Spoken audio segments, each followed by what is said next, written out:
ప్రేక్షకులకు నమస్కారం. మా ఛానల్కి స్వాగతం. ముందుగా మా జ్యోతిష గురువులైనటువంటి మధుర కృష్ణమూర్తి శాస్త్రి గారికి, అలాగే బెంగళూరు వెంకటరామన్ గారు, Shakuntala world human computer Shakuntala Devi గారికి వారి యొక్క పాదపద్మాలకు నమస్కారం చేస్తూ, మరి ఈ రోజున మనం శుక్ర మహాదశ వస్తే ఏమిటి, ఈ 12 రాశుల పైన వాటి యొక్క ప్రభావం ఏ విధంగా ఉంటుందో మనం చూద్దాం. ముందుగా ప్రతి ఒక్కళ్ళకి కూడా శుక్రమహాదశ అండి, శుక్రమహాదశ అండి అంటారు. శుక్రమహాదశ రావాలండి అని కోరుకుంటారు. కానీ అందరికీ తెలియని విషయం ఏంటంటే, ప్రపంచ జనాభాలో సగం మందికి శుక్రమహాదశ రాకుండానే చనిపోతారు. అంటే కొన్ని వర్గం వాళ్ళకి గురు మహాదశ వస్తుంది, కొన్ని వర్గం వాళ్ళకి శుక్రమహాదశ వస్తుంది. శుక్రమహాదశ వచ్చేటటువంటి బ్యాచ్కి గురుమహాదశ రాదు, గురుమహాదశ వచ్చేటటువంటి బ్యాచ్కి శుక్రమహాదశ రాదు. ఎక్కడో అరుదుగా ఈ గురుమహాదశ తర్వాత మనకి 16 సంవత్సరాలు, ఆ తర్వాత శని మహాదశ ఒక 20 సంవత్సరాలు, 36 అయిందా, 36 తర్వాత మనకి ఈ యొక్క గురుమహాదశ 16 ప్లస్ శని 19 అంటే 35 అయింది. ఇక్కడికి గురుమహాదశ వచ్చే బ్యాచ్కి 16, శని మహాదశ 19, 35, 35 ప్లస్ బుధ మహాదశ 17, 35 17 52. తర్వాత వచ్చేటటువంటిది మనకి కేతు మహాదశ 7, 57, 7, 64. ఈ విధంగా మనం వెళితే కేతు మహాదశ తర్వాత ఎప్పుడో మళ్ళీ శుక్ర మహాదశ రావాలా. ఆ తర్వాత అందువలన అంటే 65 సంవత్సరాలు దగ్గరగా ఒక చక్రం తిరిగినప్పుడు గురుమహాదశ వాళ్ళు ఎక్కడో టచ్ అవుతారు. శుక్రమహాదశ ముసలాళ్ళు అయిపోయిన తర్వాత శుక్రమహాదశ అనేటటువంటిది వ్యర్థం అన్నమాట. గురుదేవులైనటువంటి దత్తాత్రేయ స్వాముల వారు మరి గానగాపురంలో ఒకసారి ఒక చాకలి వ్యక్తి కోరుకుంటాడు వరం, గురుదేవా మరి నేను రోజు మీ బట్టలు ఉతుకుతున్నాను, అందరి బట్టలు భక్తులే ఉతుకుతున్నాను. ఈ రోజున భీమా అమరజా నది సంగమానికి మరి ఒక రాజుగారు తన చెలికెత్తలతో రాణులతో పరివారంతో రాజా టీవీ అనుభవిస్తున్నాడు. మరి అదంతా కూడా చూసిన తర్వాత నా మనసు చెదిరింది, నాకు కూడా ఈ జీవితం ఎందుకు రాజాలాగా బతకాలా అని అనిపిస్తోంది. అంటే అలాగే నిన్ను రాజుని చేస్తాను అంటాడు. రాజుని చేస్తానంటే శుక్రమహాదశ. అప్పుడు ఆయన ఏమంటాడు, అయ్యా నేను ముసలాడిని అయిపోయాను ఇప్పుడు గురుదేవా, అందువలన వచ్చే జన్మలో చేయండి అంటే గుల్బర్గా మహారాజుగా చేస్తాడు ఆయన్ని. అతనే రవిదాస్. మరి ఈ విధంగా మనకి శుక్రమహాదశ అనేటటువంటిది వయసులో ఉండగా వస్తే అది ప్రయోజనం తప్ప మనకి ఈ యొక్క దశ మా వార్ధక్యం వచ్చిన తర్వాత వచ్చిన ఉపయోగం ఉండదన్నమాట.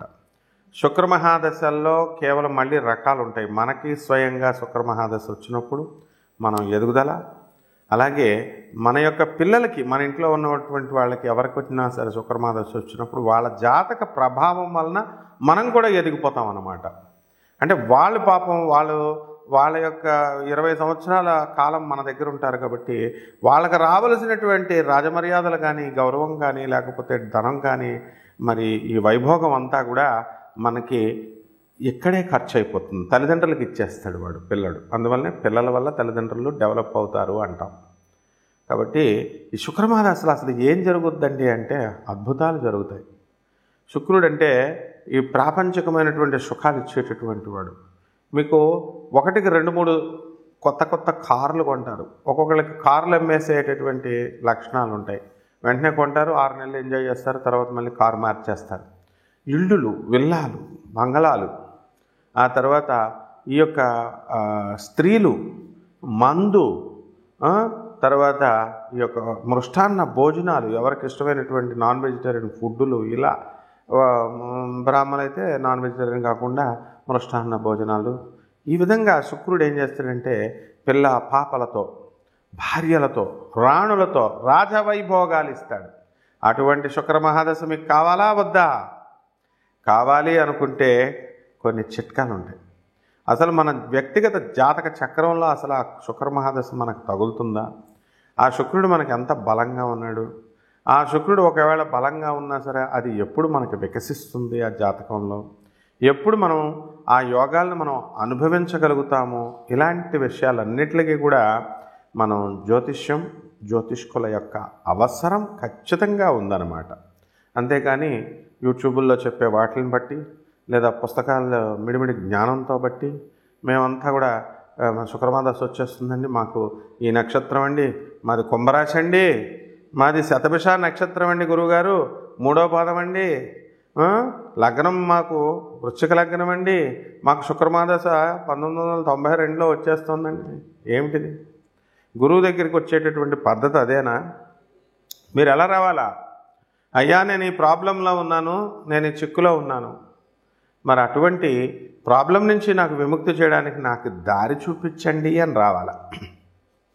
ఏదో క్యాజువల్గా సరదాగా మనం ఆ యూట్యూబ్లో వచ్చేది, వాళ్ళు చెప్పేది, వీళ్ళ చెప్పేది, ఎవరు చెప్పినా ఒకటే ఉంటుంది.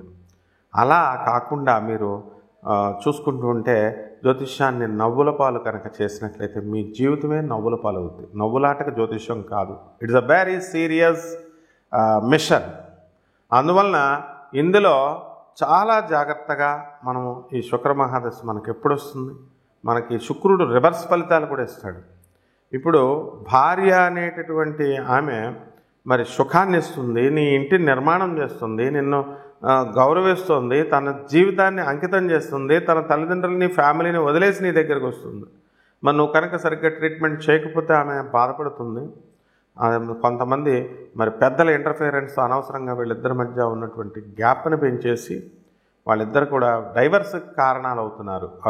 ఇది ఎప్పుడు జరుగుతుందంటే శుక్రుడు వ్యతిరేక దిశలో ఉన్నప్పుడు కానీ, వ్యతిరేక ఫలితాలు ఇచ్చేటప్పుడు కానీ, శత్రుక్షేత్రాల్లో ఉన్నప్పుడు కానీ మరి శుక్రుడు ఎప్పుడు కూడా మంచే చేస్తాడని అనుకోకూడదు, హాని కూడా చేస్తాడు. కాబట్టి మీరేం చేయాలండి అసలు ఫస్ట్ అంటే, ఈ హాని జరిగేటప్పుడు మనము భార్యే పెడుతుంది, సుఖాన్ని ఇచ్చింది, మరి కష్టాన్ని కూడా ఆమె వేస్తుంది, పోలీస్ స్టేషన్ తీసుకెళ్తుంది, తప్పే ఉంది, కోర్టులో కేసు వేస్తుంది, తప్పే ఉంది, నీకు ప్రెస్టేజ్ ఎందుకు, నీకు పోలీస్ స్టేషన్కి లాక్కెళ్ళిపోయారండి, నువ్వు నా లాక్కెళ్ళిపోయావు, కోర్టులకు నన్ను ఇచ్చేసావు కాబట్టి నేను నీతో కాపురం చేయను, ఇవన్నీ కుదరవమ్మా. ఎందువలనంటే నువ్వు ఆమెను ఎక్స్ట్రీమ్ స్టేజ్కి తీసుకెళ్ళి సాగదీస్తే ఆడది ఎవరు కూడా ఇంచుమించుగా మీకు కోర్టులకు వెళ్ళరు, పోలీస్ స్టేషన్కి వెళ్ళరు. ఇది భారతదేశం, స్త్రీని గౌరవించే దేశం. కొన్ని పాతివ్రత్య ధర్మాలతో స్త్రీ కట్టుబడి ఉంటుంది. కొంతమంది మరి ఈ పోలీస్ స్టేషన్కి వెళ్ళారు, కోర్టులకు వెళ్ళారంటే యూ హ్యావ్ టు అడ్జస్ట్. అదే నాతి చరామి అంటే వివాహ వ్యవస్థలో. ఆమె కొట్టినా తిట్టినా నేను వదలను అని ప్రమాణం చేస్తావు, నువ్వే ప్రమాణం బ్రేక్ చేస్తున్నావు. మరి నువ్వు ప్రమాణం బ్రేక్ చేసి ఆ ఆడవాళ్ళ మీద తోసేస్తే ఎట్లా? కాబట్టి ఈ శుక్ర మహాదశ ముందుగా వికసించాలంటే ఫస్ట్ ఇంట్లో మీ తల్లి దగ్గర నుంచి ప్రారంభించాలా. తల్లిని బాగా చూసుకోవాలా, తల్లికి తిండి పెట్టాలా, తల్లి చెప్పేది వినాలా. ముసలాళ్ళు అయిపోయారని చెప్పేసి వాళ్ళని మరి దూరంగా వదిలేయడం కానీ, మరి వేరే అనాథ శరణాలయాల్లో ఓల్డేజ్ హోముల్లో చేర్చడం చాలా తప్పు. తల్లిదండ్రికి ఇద్దరు గుప్పుడు బియ్యం పెట్టకుండా తల్లినేమో అన్న ఇంట్లో పెట్టి 3 నెలలు, తల్లినేమో అదే టైంలో చిన్న తమ్ముడి ఇంట్లో పెట్టి వాళ్ళని సెపరేట్ చేసేటటువంటి, నిన్ను అలా సెపరేట్ చేసి పెంచారా వాళ్ళు? మరి భార్యకు భయపడి అలా చేస్తావా నువ్వు? Can't you convince your wife? నీ భార్యను నువ్వు ఒప్పించలేవా? మరి భార్య కూడా ఒప్పుకుంటుంది, ఏమండి బాబు మా భార్య ఒప్పుకోవట్లేదంటే నీ ప్రవర్తన బట్టి ఒప్పుకోదు. ఒప్పించుకునేటటువంటి వాళ్ళు ఒప్పుకుంటారు. హ్యుమానిటీ అనేటటువంటిది ఉంటుంది, మానవత్వం అనేటటువంటిది.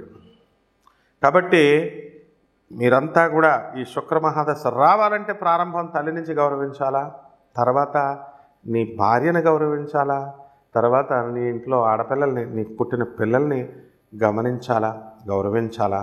నీ చుట్టుపక్కల ఉన్నటువంటి స్త్రీలందరినీ కూడా కామ దృష్టితో చూడకుండా నువ్వు చక్కటి మంచి దృష్టితో నువ్వు చూసినప్పుడు మాత్రమే శుక్రగ్రహము వికసిస్తుంది. అంతేగాని యూట్యూబ్లో చెప్పేటటువంటి జ్యోతిష్కులు శుక్రుడు బొబ్బర్లు కిలోంపో బొబ్బర్లు ఇచ్చేయండి, తర్వాత చక్కగా దానాలు చేయండి, మనకి ఇది తెల్లుపు వస్త్రాలు దానం చేయండి, శుక్రవారం నాడు దానం చేసేయండి, 6 గంటలకు చేసేయండి, ఒక 50,000 పట్టరండి, నాకు 1,00,000 రూపాయలు పట్టరండి, నేను శుక్రుడికి మనం పూజ చేసేస్తామంటే నీ డబ్బులు వేస్తే తప్ప 0.0001% రిజల్ట్ కూడా రాదు. ఫస్ట్ బేసిక్స్ నుంచి రావాలి మీరు. అలాగే వాళ్ళకి డబ్బులు వస్తాయేమో కానీ నీకైతే మాత్రం శుక్రుడు తోలు తీసేస్తాడు, అందులో డౌటే లేదు మళ్ళా. కాబట్టి ఈ యొక్క శుక్రుడికి ఈ మధ్యకాలంలో ఫ్యాషన్ అయిపోయింది. ఏమండి ఆ టెంపుల్కి వెళ్తున్నామండి, ఈ టెంపుల్కి వెళ్తున్నామండి, అక్కడ జపాలు చేయించామండి, ఇక్కడ పూజలు ఇవి ఏమీ కూడా ఉండవు. స్త్రీ శాపం, శుక్రశాపం అంటే స్త్రీ శాపం. తల్లి శపించిందంటే ఇంక నువ్వు నీ జన్మలో, ఈ జన్మలో కాదు ఇలాంటి 7 జన్మలో నువ్వు పైకి రావు. నీ పెళ్ళం శపించిందంటే 14 జన్మల పైకి రావు నువ్వు. నీ కూతురు శపించిందంటే 21 జన్మల బయటికి రావు. Multiples of 7. ఇందులో ఎవరికి ఎనీ అబ్జెక్షన్ ఉంటే డైరెక్ట్ నా నెంబర్ ఇస్తున్నాం, నా నెంబర్కి కాల్ చేసి మాట్లాడచ్చు. I challenge everyone. అంతేగాని చదువుకున్నాం మేము, చదువుకుంటే చదువు నీకు కన్నింగ్నెస్ నేర్పుతుందా? వీడియో చూస్తున్నప్పుడు ఏంటి కామెంట్ చేస్తారు మీరు? మంచి చెప్పేది వినరా? మంచి చెప్పేది ఎక్కదా? మీ తల్లికి మీకు తిండి పెట్టమంటే మీకు భారంగా ఉందా? మీ పిల్లల్ని బాగా చూసుకోండి అంటే మీకు భారంగా ఉందా? టైటిల్ ఒకటి, సొల్లు ఒకటి అని కొంతమంది పెడుతూ ఉంటారు, అందరికీ పెడుతూ ఉంటారు. This is my class room, నేను చెప్పేదే వేదం. ఇక్కడ ఇష్టమైన వాళ్ళు వినొచ్చు, లేని వాళ్ళు they have to quit out of the class. I'm the professor. అందరు చెప్పినట్టు పిలక పట్టుకున్న పంతులు కాదు నేను. కాబట్టి ఈ శుక్రాచార్యుల వారంటే ఏమనుకుంటున్నారు అసలు? శుక్రుడంటే రాక్షసుల గురువు. ఆఫ్టర్ ఆల్ దేవతల గురువు అయినటువంటి బృహస్పతికి గురుడికి కూడా గురువు ఆయన. తమాషాగా ఉందా? శుక్రాచార్యుడు అంటే జైళ్ళకి పంపించేస్తాడు 498A కేసులు పెట్టి. ఏంటది 498A? కట్న వేధింపులు, గృహహింసలు. భార్య పెట్టేస్తుంది కేసులు నాయన. 494 IPC, రెండో పెళ్ళి, బైగామి చేసేసుకుంటున్నారని. 495 నీకు బెయిల్ రాదురా నాయన. 495 పెట్టేసిందంటే నీ పెళ్ళం, నీకు అసలు ఇంకా జీవితాంతం బయటకు రాలేవు. మళ్ళీ జాలిపడి ఆ లాయర్లు ఆ సెక్షన్ని మారుస్తారు 495 కింద. ఆ జడ్జీలు దయతలిచి ఈ జైల్లో కుమ్ము మగ్గైపోవాలని చెప్పేసి వాళ్ళు 494 కింద మారిస్తే ఒక పోలీస్ ఆఫీసరు, ఒక చక్కగా ఒక ల్యాండ్ కౌన్సిల్ లాయరు, జడ్జి ముగ్గురు ఒప్పుకుంటేనే పీపీ పబ్లిక్, అప్పుడు మాత్రమే సెక్షన్ మారుస్తారు. ఇవన్నీ నీకు తెలియదు సామాన్య మానవుడు. అబ్బే మా పిల్లని బాధేస్తా, అబ్బే మా పిల్లం ఎందుకు పెట్టాలా కేసులు అంటావు. నో, ఈ మధ్యన ఇంకోటి వచ్చేసింది, లివింగ్ రిలేషన్ వచ్చిందండి.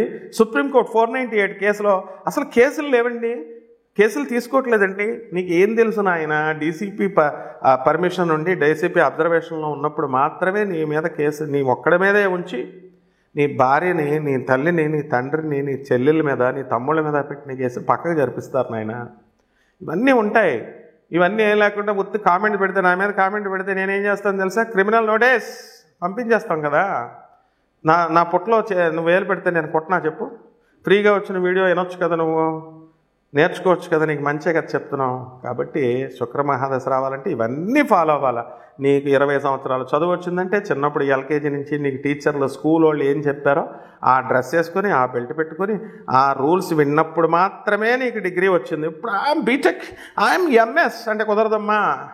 శుక్రుడు తోలు చేసేస్తాడు. శుక్రాచార్యుడు కాసుకొని కూర్చున్నాడు. కాబట్టి జాగ్రత్తగా ఉండండి. ఇప్పుడు 12 రాశుల పైన మనం ఏ రకంగా ప్రభావం ఉందో చెప్దాం. మేషరాశి. ఈ మేషరాశి వారికి ఈ డిసెంబర్ నెల 2024 సంవత్సరం ఎండింగ్ వరకు కూడా మనకి ఎలా ఉంటుంది, ఈ శుక్రమహాదశ ఏమన్నా పట్టే యోగాలు ఏమన్నా ఉన్నాయా మనం ఒకసారి పరిశీలిద్దాం.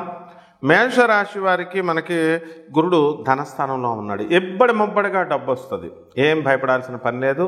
మీకు వృత్తి, వ్యాపార, ఉద్యోగ విషయాలలో రాణింపు ఉంది. ఇక ఖర్చుల దగ్గరికి వచ్చేసరికి చుట్టాలకు ఖర్చు పెడతారు, ఫ్రెండ్స్కి ఖర్చు పెడతారు, బ్రహ్మాండం. మీకు మంచి కీర్తి ప్రతిష్టలు వస్తాయి చక్కగా. మరి మానసికంగా మీరు బాధతో ఉండరా అంటే ఖచ్చితంగా ఉంటారు. ఎందువల్లంటే ఈ నెలాఖరికి అంతా కూడా బాధలు, ఏ బాధలు లేకపోయినా సరే మనకి పక్కింటి వాళ్ళ బాధలో, ఎదురింటి వాళ్ళు పక్కింటి వాళ్ళ ఇంటిపైన మీ చీర పడిందనో, లేకపోతే నీళ్లు పడ్డాయనో వాడు గొడవలకు రావడం, ఇలా ఉంటాయన్నమాట. కాబట్టి ఏదో రకంగా ఏదో ఒక మీ అత్తగారి సమస్యో లేకపోతే తల్లి సమస్యో ఆ విధంగా గొడవలు అనేటటువంటివి ఉంటాయి. అలాగే ఈ యొక్క శుక్రుడు మనకి డిసెంబర్ 28వ తేదీ నుంచి అద్భుతంగా భాగ్యంలోకి వస్తున్నాడు. మరి అక్కడ శని వక్రించి ఉన్నాడు చక్కగా. డిసెంబర్ 2 నుంచి శుక్రుడు మనకి మకర రాశిలో ఉన్నాడు. కాబట్టి అద్భుతం. మీకు అందరికీ కూడా వాహనాలు లేనటువంటి వాళ్ళు వాహనాలు ఇస్తాడు, ఇల్లు లేనటువంటి వాళ్ళకి ఇల్లు ఇస్తాడు, స్థలాలు లేనటువంటి వాళ్ళకి స్థలాలు ఇస్తాడు. స్త్రీల నుంచి మీకు బ్రహ్మాండమైనటువంటి సంపూర్ణ సహకారం ఉంటుంది. మీ పాత ప్రియురాళ్ళు మిమ్మల్ని మళ్ళీ కెలుకుతారు మిమ్మల్ని. ఆ విధంగా ఈ యొక్క రవి బుధులు ఇద్దరూ కూడా మరి డిసెంబర్ 15 నుంచి మనకి భాగ్యంలోకి వస్తున్నటువంటి రవి అష్టమ స్థానంలో ఉండి డిసెంబర్ లోపల 14 మొదటి 2 వారాల్లో కూడా మీకు ఆరోగ్య భంగాన్ని ఇస్తాడు. ఆ తర్వాత ప్రభుత్వం నుంచి వ్యతిరేకంగా ఉన్నప్పటికీ కూడా కాస్త మధ్యమ మిశ్రమ ఫలితాలను ఇవ్వడం అనేటటువంటివి జరుగుతాయి. ఒక వాహనాన్ని కొంటారు. బుధుడు అక్టోబర్ 29 నుంచి కూడా మనకు బుధాదిత్య యోగం పట్టింది. కాబట్టి మీకు అందరికీ కూడా వాహనాలు లేనటువంటి వాళ్ళు వాహనాలు కొంటారు. ఇక వివాహాలు కానటువంటి వాళ్ళకి వివాహాలు అవుతాయి. పిల్లలు లేనటువంటి వాళ్ళకి ఎవరికైతే ఉన్నారో అటువంటి వాళ్ళకి పిల్లలు కూడా కలుగుతారు. ఇంకేం కావాలి మీకు? అన్ని వసతులు ఇస్తున్నాడు మీకు. కాబట్టి అప్పుల బాధలండి మాకు. ఇది ముఖ్యంగా ఆర్థిక ఇబ్బందులు. తర్వాత మేము చాలా కటకటలాడిపోతున్నామండి, మరి అప్పులు తీర్చలేకపోతున్నాం, మాకు రావాల్సిన అప్పులు రావట్లేదు అంటే ఇదే మీ పాపం, పూర్వజన్మ పాపం. దీన్ని ఎవరిని నిందించాల్సినటువంటి అవసరం లేదు. దీనికోసం మీ వ్యక్తిగత చార్ట్ చూసుకోవాలా. వ్యక్తిగత జాతకాన్ని చూసిన తర్వాత అప్పుడు ఏ గ్రహాలు మీ వ్యక్తిగత చార్ట్లో దోషాలుగా ఉన్నాయో దానికి తగినటువంటి పరిష్కారాలు మీరు మన దగ్గర నుంచి తీసుకున్న తర్వాత అప్పుడు మీకు తెలుస్తాయి. కాబట్టి ఇది జ్యోతిషం అనేటటువంటిది బిజినెస్ కాదు. అది అపోహలో ఉండకండి. మేము ఈ ఛానల్ ద్వారా మనము మనందరికీ కూడా నాన్ కమర్షియల్గా మీకు చక్కగా మీ జీవితం బాగుపడడానికి మేము సలహాలు ఇవ్వడానికి ఎప్పుడూ 24/7 రెడీగానే ఉంటాం జీవితాంతం కూడా. కాబట్టి మీరు సంప్రదించండి. ఏమి కోట్లాది మందిని కామన్ ప్లాట్ఫామ్ మీద చెప్పేటటువంటి రాశి ఫలితాలు మీ యొక్క జీవితాన్ని ప్రభావితం చేస్తాయి. వ్యక్తిగత జాతకం తెలుసుకోవాల్సినటువంటి అవసరం ఎంతైనా ఉంది. అది కామన్గా చెప్తాం కాబట్టి మేషరాశి వాళ్ళకి ఇలా ఉందండి అని ఇలా ఉంటుంది. ఇది అర్థం కాక జనాలు ఏం చేస్తారంటే మాకు ఇల్లు వస్తుందన్నారు, ఇల్లు రాలేదు, పెళ్ళం వస్తుందన్నారు, పెళ్ళం రాలేదంటే నువ్వు పాపాలు చేసి మమ్మల్ని అంటావేంటి నాయన? నీ జాతకం వర్షాకాలంలో వర్షాలు వస్తాయంటాం, చలికాలంలో చలి ఉంటాయంటాం. కాబట్టి తెలుసుకోండి. మేము మీ సేవలో ఎప్పుడూ సదా రెడీ. నమస్కారం.